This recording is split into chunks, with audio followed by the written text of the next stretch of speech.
আসসালামু আলাইকুম রহমতুল্লাহ। আশা করি সবাই ভালো আছো, সুস্থ আছো। অনেক তো হলো ফিজিক্স, কেমিস্ট্রি, ম্যাথ, বায়োলজি পড়া। এখন হচ্ছে চলো আমরা বাংলা নিয়ে কিছু কথা বলি। ভিডিওটার 3টা পার্ট হতে চলেছে। একটা হচ্ছে আমাদের কোনগুলো ইম্পর্টেন্ট আমাদের পরীক্ষার জন্য, আরেকটা হচ্ছে কবে কি পড়বো, আরেকটা হচ্ছে আমাদের পরীক্ষার হলের টাইম ম্যানেজমেন্ট। চলো দেরি না করে শুরু করা যাক। বাংলা প্রথম পত্র পরীক্ষায় আমাদের 4টা বিভাগ থেকে প্রশ্ন হয়। একটা হচ্ছে গদ্য, কবিতা, নাটক এবং উপন্যাস। আমাদের গদ্য থেকে আসে আমাদের 4টা সিকিউ আসে, আর কবিতা থেকে আসে আমাদের 3টা সিকিউ, নাটক থেকে আসে 2টা এবং উপন্যাস থেকে আসে 2টা। এই মোট 11টা প্রশ্ন আসে। এই 11টা প্রশ্নের মধ্যে আমাদের 7টা লিখতে হয়।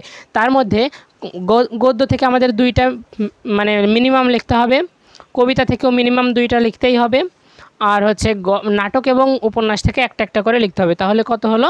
2 2 4 5 6টা, আর একটা তোমার ইচ্ছা মতো বিভাগ, যে কোনো একটা বিভাগ থেকে তোমরা লিখতে পারবা। এবার আসি আমাদের কোনগুলো ইম্পর্টেন্ট। দেখো, ক বিভাগের গদ্যের মধ্যে আমাদের ইম্পর্ট্যান্ট হচ্ছে অপরিচিতা অবশ্যই, তারপরে হচ্ছে আমার পথ কাজী নজরুল ইসলাম, এইটাও একটু ইম্পর্ট্যান্ট। বিলাসী আছে, মাসি পিসি আছে, 52 দিনগুলো তেমন না থাকলেও রেইনকোটটা মিনিমাম 52 দিনগুলো। রেইনকোটটা আমি তেমন দিচ্ছি না, রেইনকোট থেকেও আসে বলতে গেলে 7টা, তো 7টা থেকে বলতে গেলে যে কোনোটা থেকে চলে আসতে পারে। তার মধ্যে যেগুলো মার্ক করে দিছি এইগুলো একটু বেশি ইম্পর্ট্যান্ট। তোমার এইগুলো ইম্পর্ট্যান্ট দেখে লাভ নাই, তোমরা পরীক্ষাতে যেহেতু বোর্ড পরীক্ষা সবগুলো পড়ে যাবা, বুঝতে পারছো? সবগুলাই পড়ে যাবা। পরিচিতা, বিলাসী, মাসি পিসি, বুঝতে পারছো? এগুলো একদম বেশি ইম্পর্ট্যান্ট। এবার আসে আমাদের কবিতা। কবিতার মধ্যে সোনার তরী রবীন্দ্রনাথ ঠাকুরের অবশ্যই, বিদ্রোহী কাজী নজরুল ইসলামের, তাহারেই পড়ে মনে।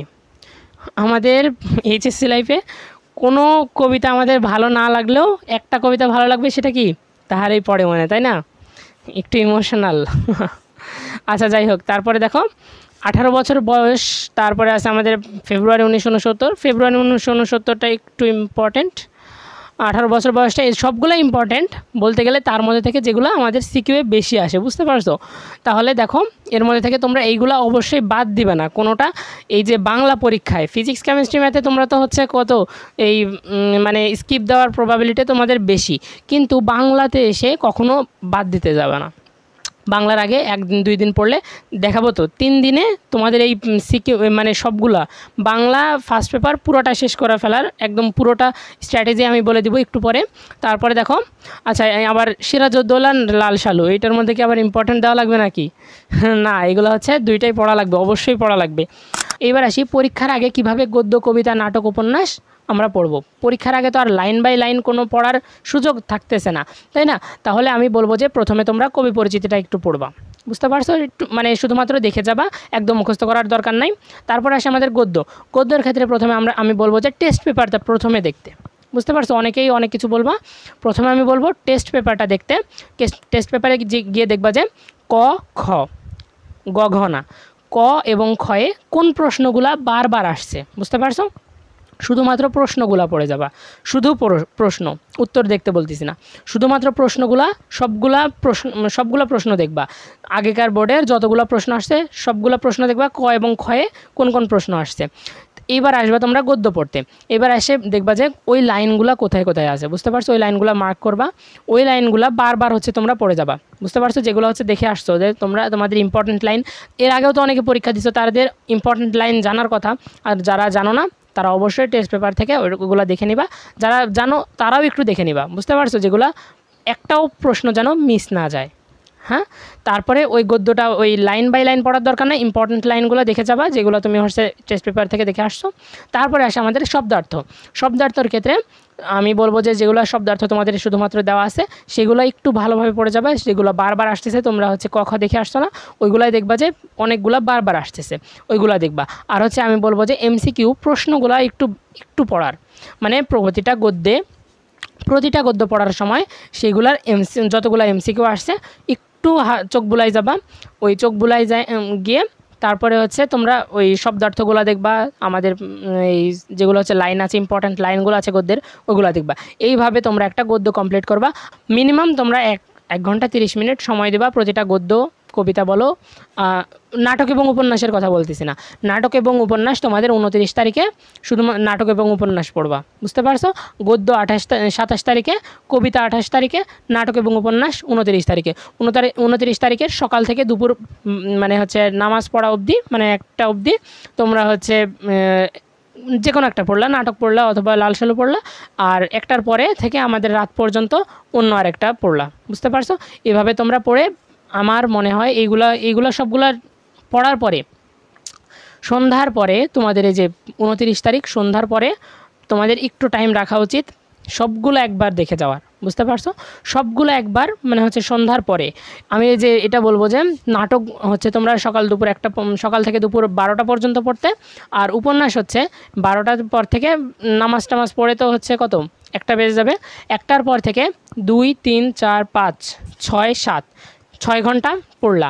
তাহলে 7টার পরে তোমরা হচ্ছে নামাজ টামাজ পড়বা, তারপরে একটু সময় নিয়ে 8টার পরে 8টা থেকে 9টা 10টা ম্যাক্সিমাম 11টা, পরীক্ষার আগের রাতে ম্যাক্সিমাম 11টা, এই 3 ঘন্টায় তোমরা সবগুলো একবার রিভিউ দিবা, বুঝতে পারছো? 1 ঘন্টা গদ্য দেখবা, 1 ঘন্টা কবিতা দেখবা, 1 ঘন্টা এই যে নাটক আর উপন্যাস তো সেদিনেই দেখছো, একটু রিভিউ করবা একদম লাস্টে, বুঝতে পারছো? দেখার পরে ঘুমাই যাবা, 11টার মধ্যে অবশ্যই সেদিন রাতে ঘুমাই যাবা, বুঝতে পারছো? পরীক্ষার আগের রাতের ঘুমটা খুব খুব ইম্পর্টেন্ট। এইবার আসি পরীক্ষার হলের টাইম ম্যানেজমেন্ট নিয়ে। পরীক্ষার হলের টাইম ম্যানেজমেন্ট বলতে গেলে আমাদের দেখো 30 মিনিট যায় আমাদের এমসিকিউতে, তাই না? 3 ঘন্টা পরীক্ষা, বাকি থাকে 2 ঘন্টা 30 মিনিট, 2 ঘন্টা 30 মিনিট বাকি থাকে, তাই না? 2 ঘন্টা 30 মিনিটে আমাদের কতটা সৃজনশীল লিখতে হবে? 7টা।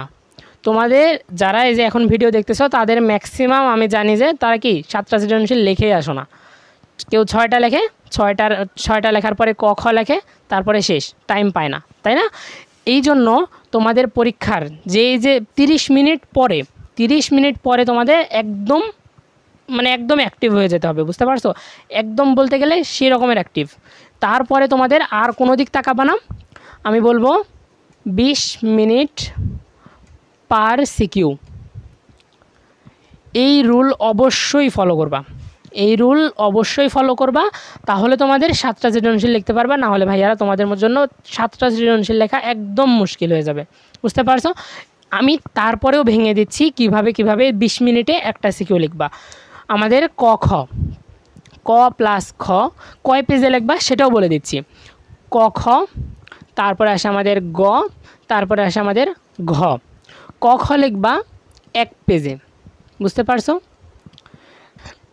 গ এর ক্ষেত্রে 1 পেজ মিনিমাম বলতেছি, কারণ হচ্ছে তোমাদের কি অনেকেই গয়ে মার্ক কত আমাদের 3 মার্ক, তাই না? কয়ে মার্ক হচ্ছে 1, খয়ে হচ্ছে আমাদের 2, গয়ে 3, আমাদের ঘয়ে কত 4। তাহলে এই 3 মার্কের জন্য তুমি 1 পেজ দিচ্ছ, তাই না? আর এই 3 মার্কের জন্য তোমরা কি 1 পেজ দিচ্ছ, আর এই 4 মার্কের জন্য আমি বলবো 2 পেজ দিতে। এটা হচ্ছে মিনিমাম রেঞ্জ। তোমাদের অনেকের হাতের লেখা অনেক বেশি জোরে, অনেকের স্লো, বুঝতে পারছো? যাদের স্লো তাদেরকেও বলবো 4 পেজ দিতে, আর যাদের হচ্ছে একটু বেশি, তাই না, স্পিড আছে, তারা হচ্ছে আমি বলবো যে তাদেরকে 5 পেজ দিতে। তারা নিজেদের মতো করে যেমন লিখতে পারো। আর আমি সবার জন্য মিড রেঞ্জের জন্য বলতেছি, ক খ এর জন্য 1 পেজ অবশ্যই দিবা, এর নিচে দিবা না, বুঝতে পারছো? গ এর জন্য 1 পেজ, ঘ এর জন্য 2 পেজ। এইবার আসি সময়। ক খ এর জন্য 1 পেজের ক্ষেত্রে তুমি সময় রাখবা 5 মিনিট। এই ক খ এর জন্য, ক খ মিলিয়ে 5 মিনিট। গ এর জন্য 1 পেজ লিখতে 5 মিনিট, আর ঘ এর জন্য 2 পেজ লিখতে 10 মিনিট। ঘড়িতে দেখবা, সব সময় ঘড়ির দিকে তাকায় থাকবা যে 5, মানে সব সময় তাকায় থাকো না, আবার লিখতেও তো হবে, তাই না? তাহলে 20 মিনিট করে হলে আমাদের লাস্টে বাকি থাকতেছে কত দেখো, 20 মিনিট হলে এখানে কতটুকু আমরা মিনিট পাচ্ছি কত দেখো, 120, আর হচ্ছে 30-এ 150 মিনিট। আমাদের 7 দুগুণে 140 মিনিট, তাই না? 150 মিনিট আমাদের হাতে আছে, আর আমরা সময় খরচ করতেছি 20 মিনিট করে কত, 140 মিনিট। লাস্টে থাকতেছে 10 মিনিট। তোমাদের মনে হচ্ছে কি এই 10 মিনিট তোমাদের বেঁচে যাবে, তাই না? কিন্তু রিয়ালিটি হইলো এই 10 মিনিটও তোমরা পাবা না, কারণ আমি বলি যারা 20 মিনিট পার সিকিউ লিখবা তারা হচ্ছে দেখবা যে 21 মিনিট 22 মিনিট এরকম যাচ্ছে, বুঝতে পারছো? তাহলে প্রতিটা সিকিউ যদি তুমি 1 মিনিট করেও নাও তাহলে কত মিনিট হচ্ছে? 7 মিনিট চলে যাচ্ছে এখান থেকে। তাহলে 7 মিনিট গেলে আমরা পাচ্ছি বাকি 3 মিনিট। লাস্টে তোমরা অবশ্যই 1 মিনিট 2 মিনিট কয়েক সেকেন্ড যাই হোক শুধুমাত্র উল্টায় দেখবা যে পেজগুলো তোমার ঠিক আছে কিনা, তারপর তোমার সিকোয়েন্সগুলো ঠিক আছে কিনা, সিকোয়েন্স ঠিক আছে কিনা এটা অবশ্যই দেখবা। তারপর দেখবা যে 7টা সিকিউ ঠিকভাবে আছে কিনা, এইটা শুধুমাত্র একটু ইনশিওর করবা, তোমাদের লাইন বাই লাইন পড়ার দরকার নাই, বুঝতে পারছো? আর এইটা ইনশিওর করবা যে প্রতিটা সিকিউয়ে মিনিমাম 4 পেজ যেন ইনশিওর করে আসতে পারো, লিখে আসতে পারো। 4 পেজের নিচে যেন না হয়। যদি তোমরা প্রথমটা যদি 5টা পেজ দিয়ে যাও, প্রথম সিকিউ যদি 5টা পেজ লিখে ফেলো তাহলে কিন্তু পরেরগুলো যদি 4 পেজ করে লেখো প্রতিটাতে তোমার মার্ক কম দিবে। প্রথম সিকিউয়ে তোমরা ধরো 5 পেজ লিখলা, লেখার পরে তোমরা দ্বিতীয় সিকিউয়ে আসে কত 4.5 লিখলা, পরের সবগুলোতে তুমি 4 পেজ করে লিখলা, তাহলে স্যার কী করবে জানো? প্রথম সিকিউতে এসে তোমাকে 10-এর মধ্যে 9 দিবে, 10-এর মধ্যে 9 দিল, মানলাম দিল, তারপরেরটাতে এসে কত কী দিবে জানো? 8 দিবে। তারপরের সিকিউ যেগুলো আছে ওইগুলোতে এসে তোমাদেরকে 7, 8 এরকম করে দিয়ে যাবে সবগুলাতে। তাহলে বুঝতে পারতেছো, প্রথম সিকিউ যদি তুমি সবচেয়ে ভালো করে লেখো তাহলে তোমার কিন্তু সবচেয়ে বড় বিপদ, বুঝতে পারছো? তাহলে পরেরগুলাতে কিন্তু তোমাদের আবার সমস্যা হয়ে যাবে। তাহলে আমি বলবো প্রথম কয়েকটা সিকিউ একদম সিকোয়েন্স অনুযায়ী 4টা পেজ করে দাও ভাইয়ারা পুরা। প্রথম সিকিউ যেমন দিবা দ্বিতীয় সিকিউ তেমন, একদম লাস্ট সিকিউ এসে যদি তোমার যদি টাইম বেঁচে যায় তাহলে লাস্ট সিকিউটা একটু ভালোভাবে দাও, বুঝতে পারছো? তাহলে যেন লাস্ট এসে মানে আস্তে আস্তে যেন স্যারের ধরনটা কি মার্ক দেওয়ার ধরনটা কি আস্তে আস্তে যেন বাড়ে। এইরকম না যে প্রথমে 10 দিল তারপরে 9, 8, 7, 5 এরকমভাবে যেন না যায়। তো প্রথমে যদি এসে তোমার 4 পেজ দেখে তাহলে কি তোমার 9 দিতে তো বাধ্য, তাই না? 9, 8, 9 যদি ভালো লেখা হয় তাহলে 8, 9 পাবা। তারপরে কি আস্তে আস্তে যদি দেখে যে আস্তে আস্তে তোমার পেজ বাড়তেছে বা হচ্ছে তোমার লেখার কোয়ালিটি একটু ঠিক আছে বা সবগুলো একদম সেম আছে, তাহলে কি ওই তুমি 9 করে যদি পাও সবগুলোতে 9 করে পাবা, বুঝতে পারছো? নাহলে কিন্তু হিসাব করে দেখো প্রথমে যদি 8, 7 এরকমভাবে কমতে থাকে তাহলে কিন্তু অনেক মার্ক তোমার কিন্তু কমে যাচ্ছে। তাহলে এই জিনিসটা একটু খেয়াল রাখবা। তাহলে এই ছিল বাংলা প্রথম পত্র নিয়ে কথাবার্তা, আশা করি একটু হলেও কাজে লাগছে। আমি যেহেতু ফিজিক্স কেমিস্ট্রি ম্যাথ পড়াই, বাংলা তো তেমন পড়াই না, তাও বাংলা নিয়ে আমার একটু ফ্যাসিনেশন ছিল তাই বাংলা দিলাম। বাংলা দ্বিতীয় পত্র আমার আবার খুব ফেভারেট, বাংলা দ্বিতীয় পত্রের সাজেশনটা দেখো। বাংলা দ্বিতীয় পত্রের সাজেশনে আমি বলে দিচ্ছি কীভাবে শর্ট টাইমে তোমরা হচ্ছে বাংলা দ্বিতীয় পত্রের প্রিপারেশন নিতে পারো, আর হচ্ছে এক্সাম হলের ট্রিক্সগুলোও বলে দিছি। তাহলে আজকে পর্যন্তই, সবাই ভালো থেকো, সুস্থ থেকো। আসসালামু আলাইকুম ওয়া রাহমাতুল্লাহ।